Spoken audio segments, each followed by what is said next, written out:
Hey guys! Bon, aujourd'hui, ça annonce la fin de la saison estivale, même pour les rustiques, qui refait encore des belles journées, mais pour nous, il commence à faire plus froid. On sait que les gros froids s'en viennent assez vite, donc je profite de ces moments ici. Les feuilles sont pas toutes tombées encore dans les arbres. Je vais profiter de ce temps-là, moi, vu qu'on ne se gèle pas encore les mains, on est entre les deux périodes. Puis on a plein d'autres choses aussi, les maisons, on a plein de choses à faire, donc on est commande deux. Les piscines sont fermées, tout le kit, mais les autos, il faut préparer ça pour l'hiver, plein de choses, les maisons. Donc pour moi, c'est parfait aujourd'hui. Je commence ça, je finis pas ça aujourd'hui, je commence ça tranquillement. Il n'y a pas de stress avec ça, mais vu qu'il fait plus chaud, c'est plus facile, plus doux pour moi. Donc je commence ça tranquillement. Les arbres ont encore des feuilles, mais ça les affectera pas. Même, vous voyez ici, j'ai plein de conifères, tout dans les pots. C'est vraiment un exemple. Je prends un petit tuyau bien simple. Je vais enlever les roches. Tout ce que je vais faire, je vais simplement, c'est des pots pas chers. J'ai mieux avoir de la quantité, je l'ai déjà montré. J'en ai beaucoup. Puis quand ça va faire plusieurs années, si je veux le présenter ou faire de quoi de plus beau, je mettrai un pot plus beau. Mais pour le moment, c'est un pot de culture. C'est des pots quand même assez cheap. Mais pour le prix, j'en ai 10 pour 1. Donc c'est correct. Moi, je vis avec ça. Pour les protéger, simplement. Moi, je prends pas de risque avec peu importe les pots, même des pots qui peuvent toffer l'hiver. Moi, je prends pas de risque. J'ai pas les moyens, disons. Puis ça m'intéresse pas de. Ça me brise le cœur de voir des beaux pots qui sont cassés. J'ai des pots en arrière, là. Ça arrive à tout le monde, c'est arrivé à tout le monde. Donc, l'hiver, c'est rough, même si les pots peuvent survivre. Un bris, c'est facile. Donc, moi, ce que je fais simplement, je les enlève. J'enlève l'arbre de son pot. Puis, là, c'est un peu collé. J'ai pas mes outils avec moi. Je fais ça à titre d'exemple. Je peux pousser en dessous ici. Mes doigts sont trop gros. On y va doucement. Puis, on sort l'arbre. Bref, on sort l'arbre du pot. Puis, on va se faire un... Moi, je me fais des tranchées. Si vous avez un jardin, c'est parfait. Présentement, vos jardins sont terminés. Tu coupes, tu enlèves, tu fais ton ménage de ton jardin, tu réutilises ça. Donc, c'est 4 saisons, c'est parfait. L'été, tu fais pousser, puis pendant l'hiver, puis tes arbres sont bien au chaud, les racines. Bien au chaud. Façon de parler, mais disons que vous protégez vos racines. En étant en dessous du sol, ça protège les racines. Quand on dit que le sol, ça gèle de 3-4 pieds, c'est vrai, comme dans un driveway, un endroit que vous déneigez tout le temps, ça va geler bien dur. Ça va faire une grosse partie gelée. Mais si, mettons comme ici, que je déneige pas, si je creuse un trou, puis j'enfouis mon arbre, le pain de racine, pas le pot, juste le pain de racine, puis on l'enfouit, puis on met de la terre jusqu'au niveau ici. Donc, toute la base en dessous des racines sont protégées en dessous de la terre. En général, là, ça va geler à peu près 1 pouce ou 2 en dessous de la neige. À partir du moment où il y a un bon couvert de neige, là, les arbres sont recouverts, sont gras durs en dessous. C'est ça qu'ils ont besoin. Si vous faites plus, si vous les mettez dans des... Vous pouvez les mettre dans des endroits isolés avec chauffage, mettons, juste pour maintenir la dormance. Mais on dépend toujours d'électricité, on dépend des gros froids, du manque d'isolation, un arbre qui tombe sur votre cabane. Les laisser dehors, les arbres, là, c'est fait pour ça. À moins que vous ayez des arbres comme, mettons, des érables du Japon. Des érables ou des arbres qui sont moins rustiques. Ça, ceux-là, il faut vraiment bien les protéger, abrier au complet. Mais des arbres qui sont zonés selon vos zones de culture, c'est pour ça que j'aime beaucoup utiliser des arbres qui poussent ici facilement. Et si vous avez des arbres qui sont dans des pots en plastique, même chose ici. J'ai des futurs projets. Vous avez des arbres comme ça. Ça s'astine pas, là. On le prend, puis on le dépose. Ce que je fais, je les dépose en dessous de mes étagères. Les étagères vont protéger au cas où une branche tombe dessus. Puis c'est correct. Ils sont rustiques, ils touchent par terre. Et le premier couvert de neige va tout fermer ça. Puis pendant l'hiver ici, j'ai de la neige haute comme ça. J'ai 4 pieds de neige. Les arbres sont en dessous. J'ai des arbres même, des taxodiums. J'ai des arbres qui sont zonés genre zone 6. Je suis en zone 4 ici. Donc, je les laisse partant dans un pot de plastique. Tout ce que je fais, c'est les premières neiges. Vraiment les premières. Je l'ai déjà montré dans les vidéos des années précédentes. Je prends une pelle et je vais prendre la neige folle. La neige fluffy. Pas de la neige compactée. Ça n'a pas un bon pouvoir d'isolant.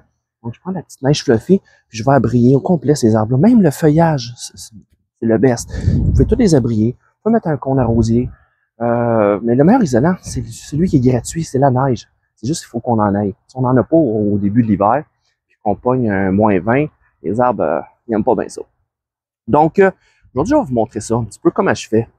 Il y a plein de techniques. Moi, je fais une qui est peut-être plus de job assurément, mais ça coûte rien. J'ai toujours fait ça, toujours simple. J'ai fait différentes façons, mais c'est la façon la plus simple. Puis les arbres, ils ont besoin de dormir. C'est ça qu'il faut pas oublier. Des fois, on veut en faire trop. Donc, je vais vous montrer ça. Tous les arbres qui sont ici, tous ceux dans des pots, en terracotta, terre cuite, whatever. Ceux en plastique, j'ai mis en dessous mes étagères, je vais laisser ça pour l'hiver. Puis les autres, je prends mon tracteur, mon petit tracteur gazon avec mon... Je peux prendre mes pépines, mais je vais prendre mon petit tracteur gazon avec mon petit trailer. Je viens ici avec mon tracteur, je fais mon petit tour, j'enlève arbre par arbre, je prends les pots, j'ai mis à l'envers sur mes étagères, je mets toutes les pins de racines, puis je m'en vais sur mon terrain au fond. Je vais vous montrer ça. Ça va être, bon, je vais splitter le vidéo, on va le merger, je vais vous faire un petit montage. Vous allez voir un petit peu. Je colle tous les arbres un sur l'autre. Je mets un géotextile. Celui-là ici, par exemple, j'ai des arbres qui sont dans la terre. Oui, dans la terre directement. J'en ai qui sont dans du substrat bonsaï. Ceux dans le substrat, pour éviter le mix entre la terre et le substrat, je vais étendre un beau géotextile par terre. On met les arbres tous collés dessus. On enveloppe. Puis on met de la terre pour recouvrir les racines. Puis on laisse aller. Moi, ce que je vais faire aussi, par contre, que je ne vous montrerai pas, là, mais par après, je vais mettre des piquets. Parce que c'est comme un grand jardin. Je vais mettre des piquets, je vais mettre une clôture pour empêcher le passage de chevreuil. Parce que j'ai un passage de chevreuil chez moi en arrière. Beaucoup de chevreuils passent vraiment dans la direction, vraiment où ce qu'ils sont. Donc, en mettant des piquets, une clôture, les arbres vont être abriés, il va y avoir de la neige par-dessus. Puis les chevreuils vont simplement contourner. Donc, je vais faire ça. J'aurais pu faire plein de façons. Ceux qui se font manger des arbres, mettons, par des chevreuils ou des choses, moi, ça sera pas un problème. Là. Ils sont pas très hauts, puis avec la neige qu'il y a, ça va être correct. Mais on peut mettre un fil électrique, là, qui donne un petit choc comme pour les chevaux, whatever, les moutons, tous les petits animaux de ferme. Donc, tu mets un petit fil, puis s'il y a un animal qui va là, il fait un petit choc.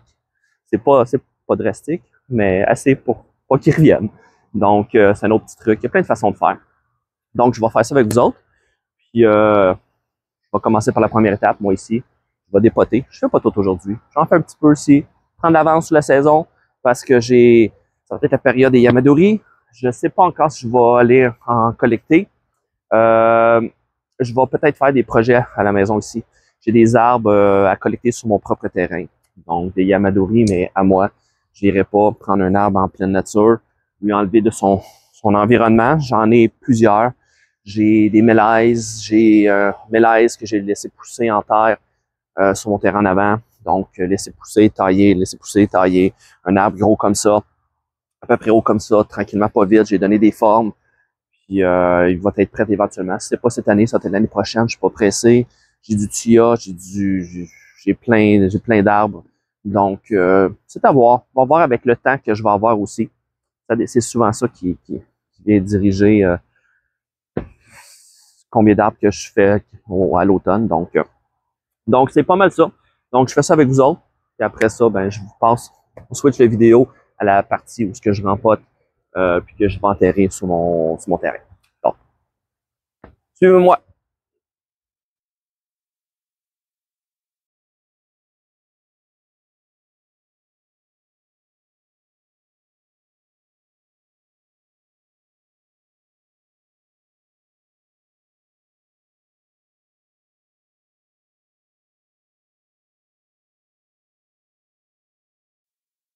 Je vais interrompre mon petit vidéo, mon rempotage, mais j'enlève mes pots pour vous montrer un petit détail que j'ai dans un de mes mélèzes. Juste pour vous montrer, je trouvais que c'était intéressant de vous montrer. Puis c'est pas mal quand on les enlève de nos pots qu'on voit ça. Donc, je vous montre ça. Donc, souvent, on parle des mycorhizes. Regardez, des fois, les gens se demandent, je pense que c'est la moisissure ou quelque chose qui est pas bon. Je sais pas, j'ai besoin de mes deux mains pour vous montrer ça. Excusez-moi, je ne veux pas faire mal au cœur. Vous voyez ça ici, là. Je vous mets un petit peu plus dessus. Ça, c'est des mycorhizes. Donc ça, c'est super bénéfique. C'est pas des moisissures pas bonnes, là. Moisissures, anyway, c'est des champignons. C'est dans la même famille, mais on appelle ça des mycorhizes. Ces mycorhizes-là, ben, non seulement ça, mais c'est essentiel aux arbres. Ça vient aider, ça se connecte sur les petites radicelles dans le bout de ces racines-là, puis ça s'étend, puis ces racines-là je sais pas combien de fois, 30, 40 fois plus petites que des racines d'arbres ordinaires. Donc, ces racines-là vont s'enfouir dans le sol, puis ils vont aller collecter les oligo-éléments que l'arbre a plus de misère à collecter. Donc, si vous donnez des engrais surtout, whatever, mais si vous donnez des engrais, peu importe, ces mycorhizes-là vont être assimilés par l'arbre probablement 2 fois plus que si vous en avez pas. Donc, c'est super favorable à vos arbres. Donc, pensez pas que vos arbres sont malades parce qu'ils ont ça. Là. Ils sont juste en pleine forme. Donc, continuez mon vidéo.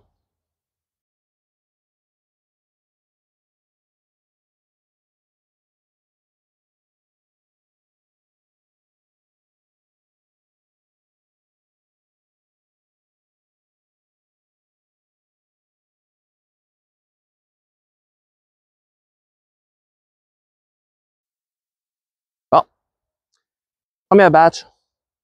Je ne ferai pas tout aujourd'hui, comme je disais. J'en ai fait une petite batch. J'ai mis ça dans ma brouette parce que mon tracteur gazon, la batterie est morte. Toujours comme ça quand on a besoin des outils qui marchent pas. Anyway, c'est la vie. On s'arrange, on fait ça autrement. Donc, je vous amène avec moi. On va faire les chemins ensemble.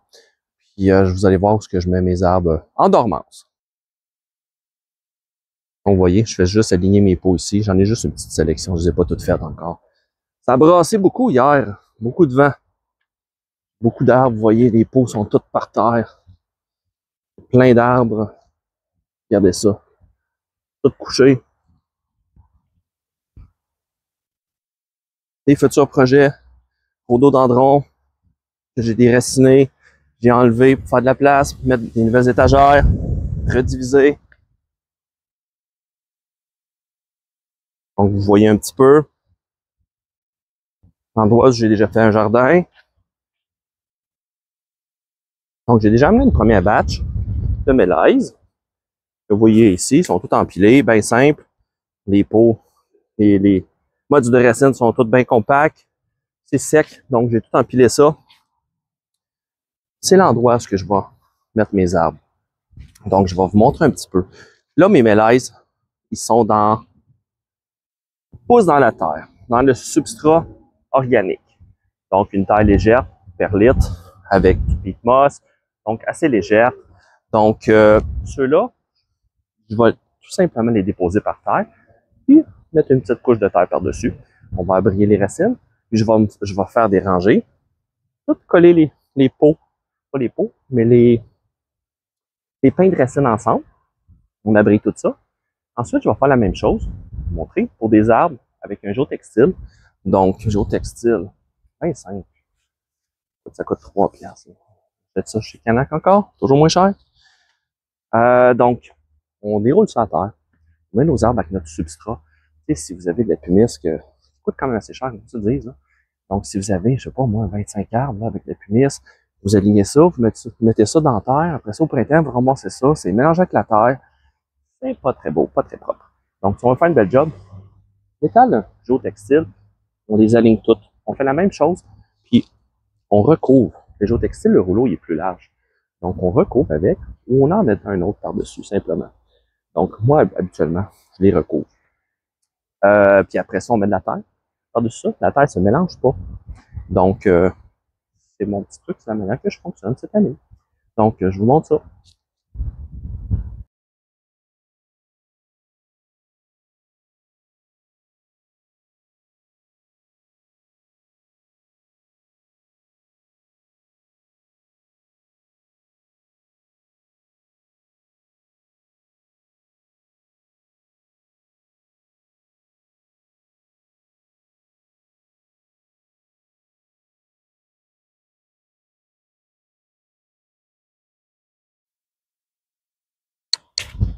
Bon, bon.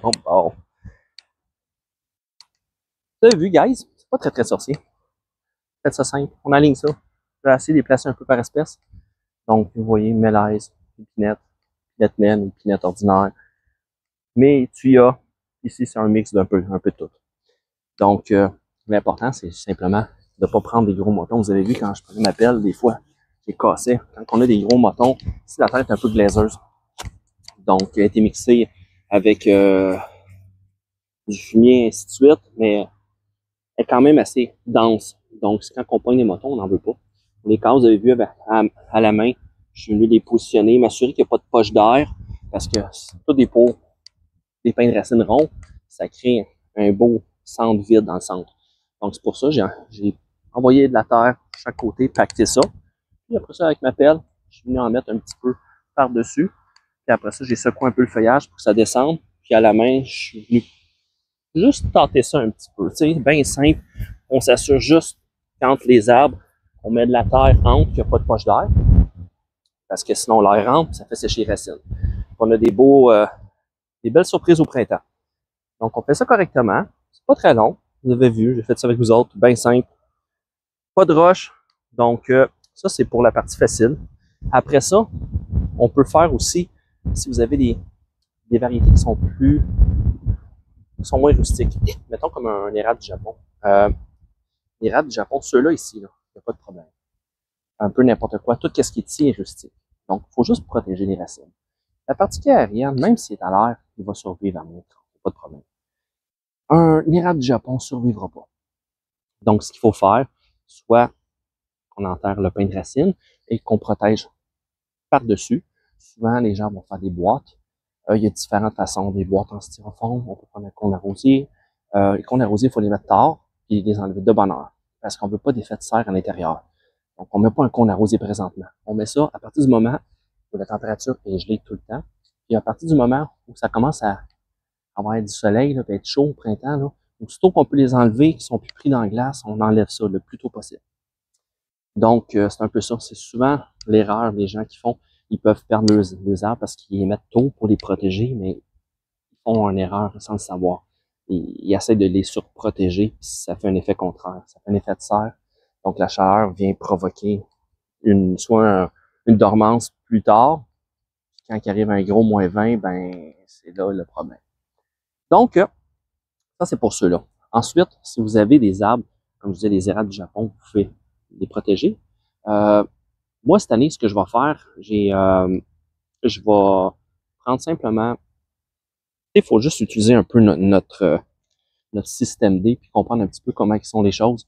C'est pas tout le monde qui a eu la chance de creuser pendant l'hiver.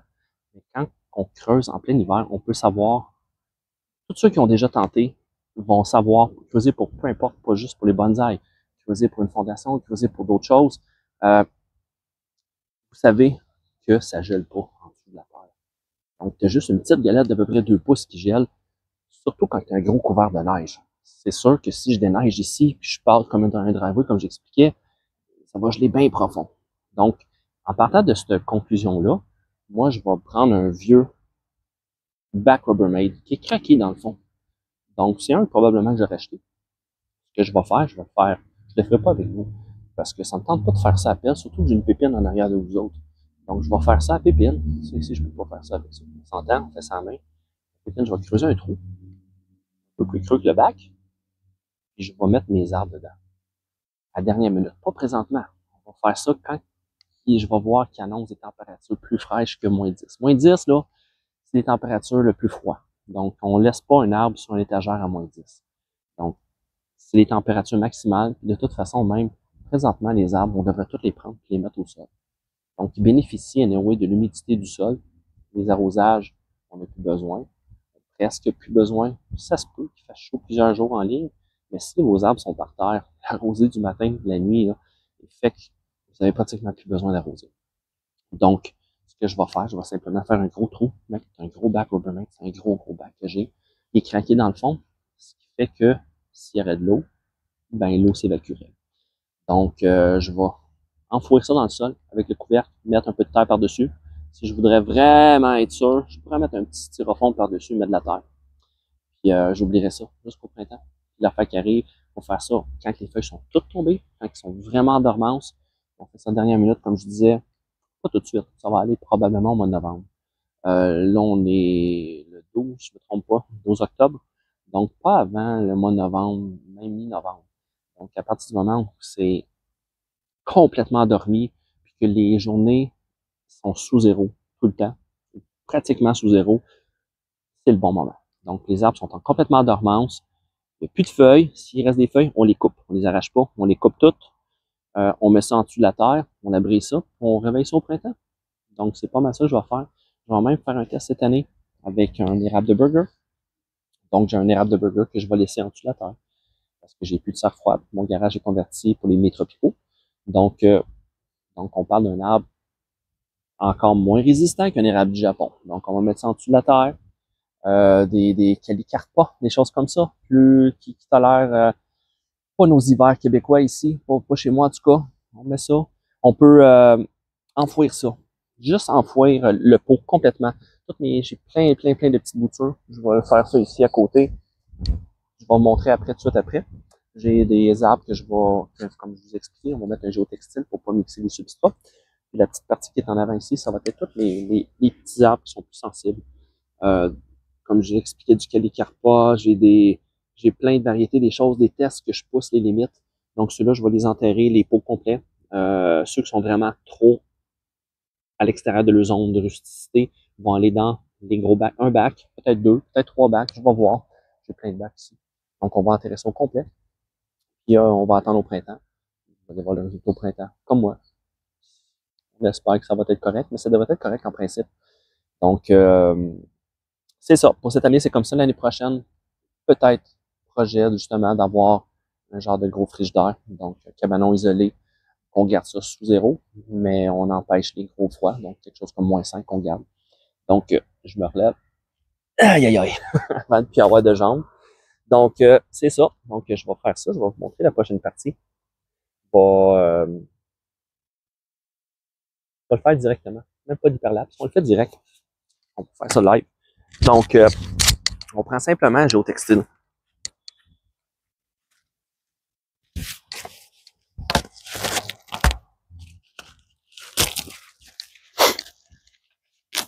Donc, un petit géotextile. J'ai mes arbres ici. J'ai de la glycine. Pas la glycine du Japon. La glycine de Chine. À mon avis, c'est beaucoup plus résistant. J'ai eu les deux. Puis, plus résistant, plus vivace. Très florifère. J'ai plein de boutures. Ça fleurit l'année même. Les glycines du Japon peuvent prendre 15-20 ans avant de fleurir à partir d'un petit plant. Donc, ceux-là sont beaucoup plus adaptés. J'en ai eu pendant des années du Japon. J'ai eu de la misère tout le temps jusqu'à temps que je mette une glycine de Chine. Bon, bon, bon.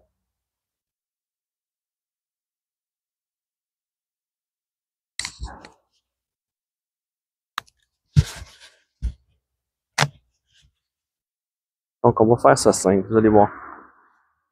Donc, si vous ne voulez pas mixer vos substrats, on fait ça. Je vais rapprocher la caméra parce que je pense qu'on est un petit peu loin.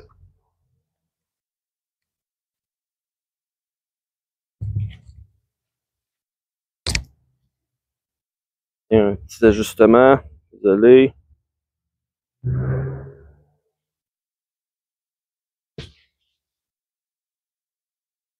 On improvise. Donc, super simple. Donc, vu qu'on ne veut pas mixer nos substrats, on va simplement faire ça. On déroule notre géotextile par terre. Je ne le coupe pas tout de suite parce que je ne sais pas la longueur que je vais utiliser. Donc, on prend simplement nos arbres qui sont dans un substrat bonsaï qu'on veut maintenir, qu'on veut garder. Donc, on met ça ensemble. On va mixer ça après. On va faire des rangées plus petites dans ce cas-là. J'en ai un pot ici, petite glycine.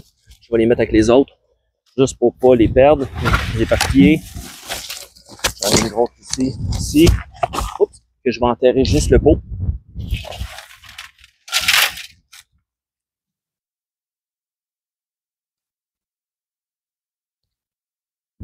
J'ai un gros génévrier, juste pour vous montrer. Et hop, tout mettre ça ensemble. Puis je vais, excusez, j'ai accroché le micro, ça doit avoir fait du bruit. Le restant du substrat. Ouais. Une belle pochette. Je vais faire un petit peu comme j'ai fait avec l'autre. On couvre nos racines. Et on va recouvrir avec la terre après.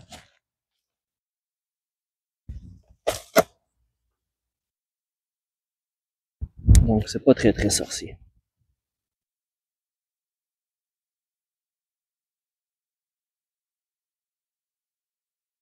J'aurais peut-être dû prendre Exacto. Ces ciseaux-là vont bien, mais ils vont pas bien pour ça. On va l'avoir pareil.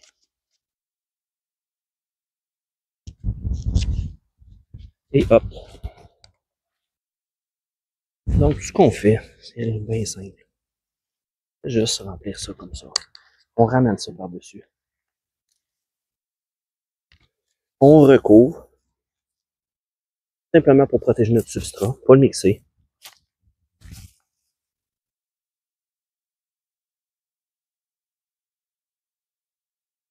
On pourrait même mettre des petites roches. Pierre pour pouvoir maintenir le géotextile en place. Je vais mettre mon micro ailleurs parce que je pense que je l'accroche souvent.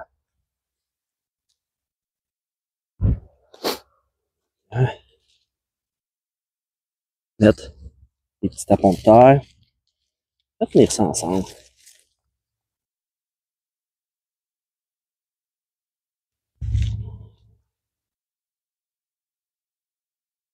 Et c'est pas mal ça. C'est pas sorcier. Donc après ça, tout ce que je fais, c'est prendre ma pelle et on rajoute de la terre. Comme j'ai fait pour les autres.